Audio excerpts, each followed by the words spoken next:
Good morning student. आज हम आपको सेकंड क्लास को पाठ तुलसीदास का पाठ पढ़ा रहे हैं। अच्छा, उसी पाठ को आगे का पद या आखिरी पद सवैया समझाना चाहती है। राम लक्ष्मण और परशुराम का संवाद हो रहा है। लक्ष्मण और परशुराम जब बहुत अधिक क्रोधित होने लग जाते या एक दूसरे से भिड़ने लग जाते तो विश्वामित्र जी बीच बीच में उन्हें चुप करवाने का प्रयास करते, लेकिन परशुराम जी की बातें सुन करके विश्वामित्र को भी ऐसा लगता है कि जैसे वो इनको एक साधारण बालक समझ करके उनके साथ व्यवहार कर रही है, जबकि राम और लक्ष्मण कोई साधारण बालक नहीं है। वो तो एक वीर योद्धा है और वीर योद्धा से किस वाणी में व्यवहार करना चाहिए, कैसे बोलना चाहिए, ये शायद परशुराम जी को नहीं आ रहा है। इसलिए वो बार बार इनको डराने का प्रयास कर रहे हैं।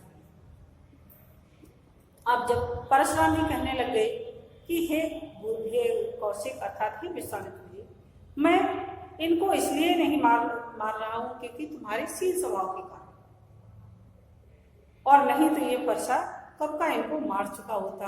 और इसके इस अज्ञानी स्वभाव से ऐसा लगता है कि जैसे ये मुझे नहीं, मेरी शिक्षा का अपमान कर रहे हैं, मेरे गुरु का अपमान कर रहे हैं, और इस तरह से करने पर मैं इनको मार करके गुरु के ऋण से ऋण हो जाता है। अर्थात कहा जाता है कि हर व्यक्ति के ऊपर 5 तरह के ऋण होते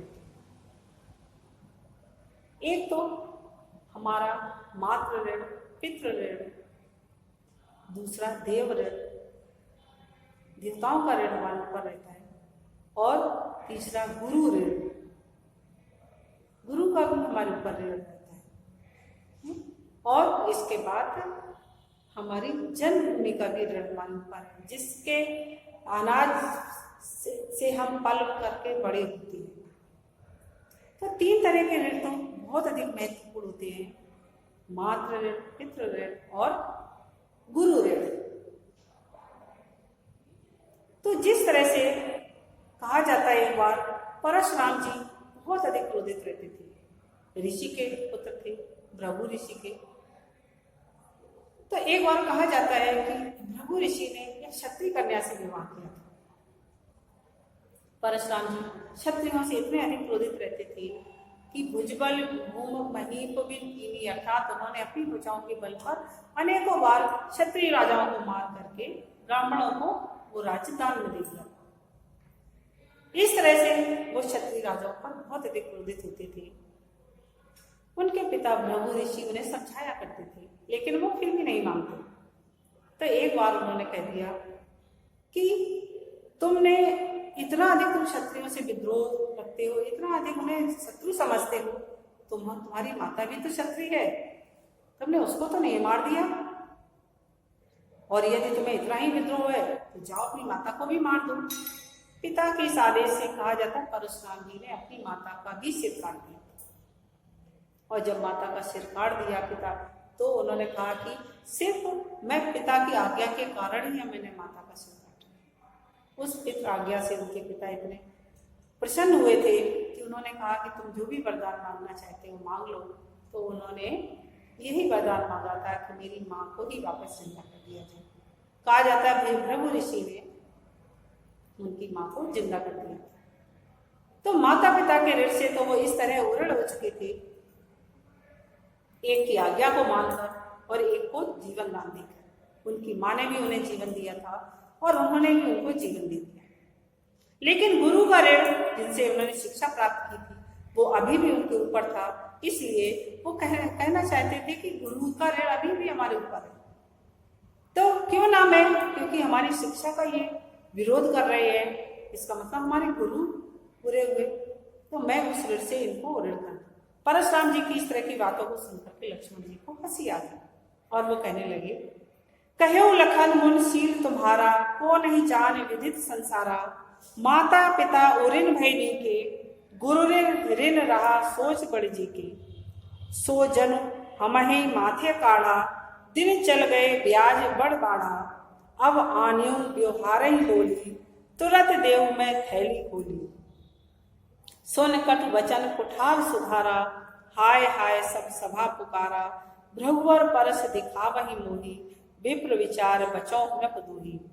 मिले न कभऊ सुभट रन गाड़े, ध्वज देवता घरन के बाढ़े, अनुचित कह सब लोग पुकारे, रघुपत सैनन लखन निवारे।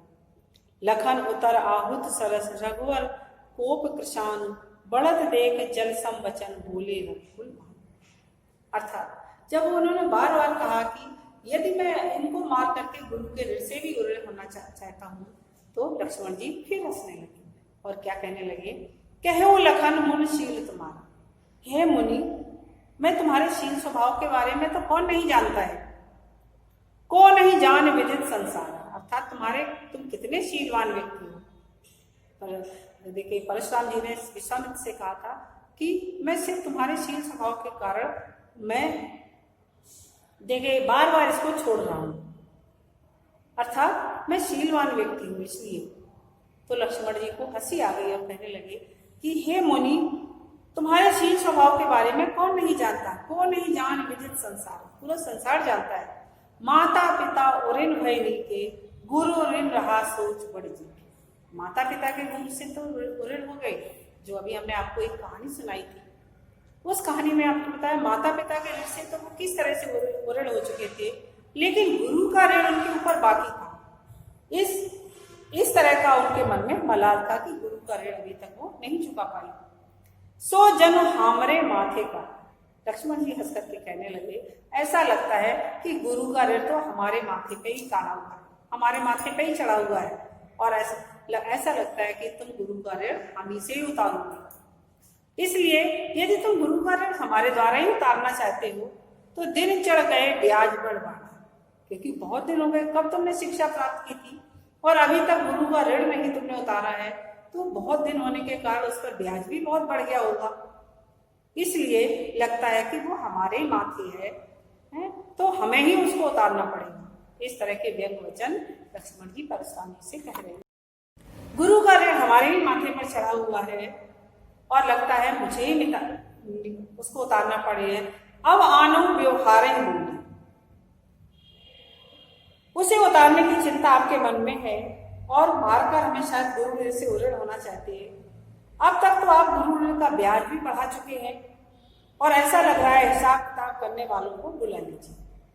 सो जनु अब आने व्यवहार ही बोले, तुरंत देव में थैली खोली।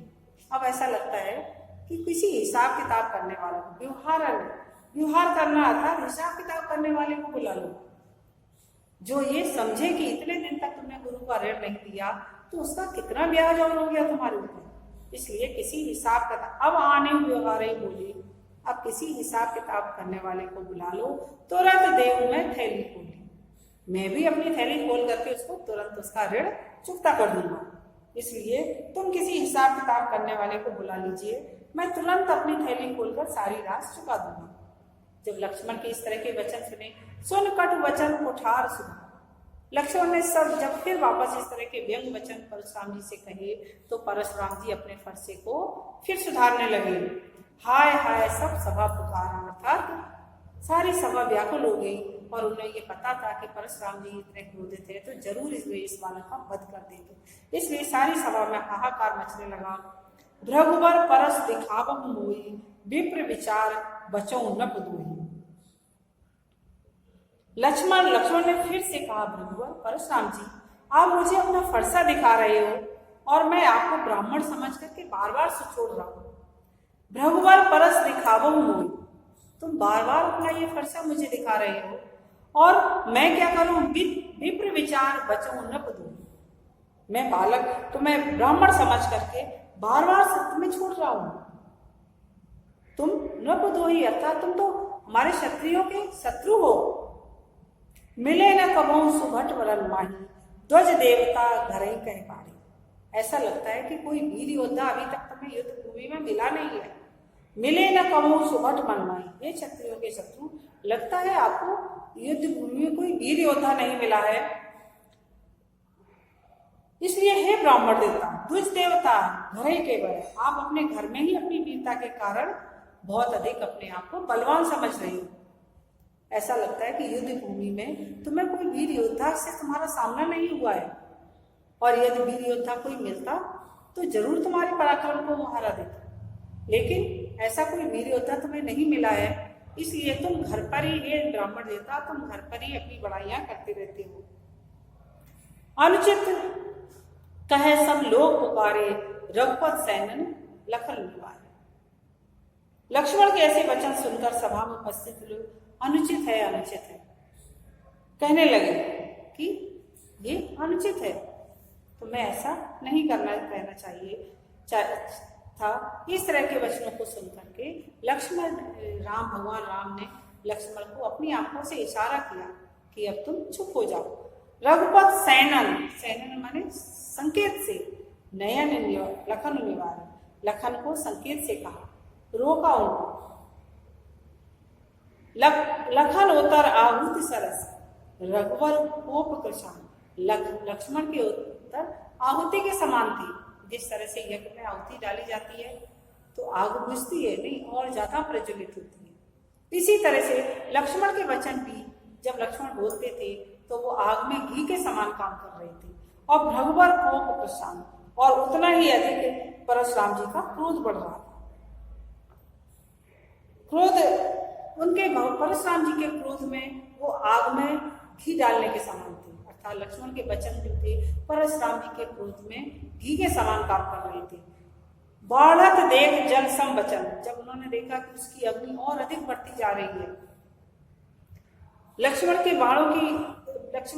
वचनों की अग्नि परशुराम जी के क्रोध रूपी घी में डालने पर बहुत अधिक बढ़ती जा रही है, तो बढ़त देख जल सम वचन बोले रघुकुल भान, अर्थात भगवान राम जल के समान शीतल वचनों को भगवान परशुराम जी से कहने लगे। जब उन्होंने देखा कि बहुत ही ज्यादा क्रोध बढ़ता जा रहा है और कुछ भी परशुराम कहीं अहित न कर दें, इसलिए लक्ष्मण के जो वचन है जो परशुराम जी की क्रोध रूपी अग्नि को और अधिक बढ़ा रहे हैं, तो जल के समान मीठे वचनों को बोलते हुए भगवान राम आगे बढ़े और लक्ष्मण को चुपचाप बैठने के लिए इशारा किया। धन्यवाद।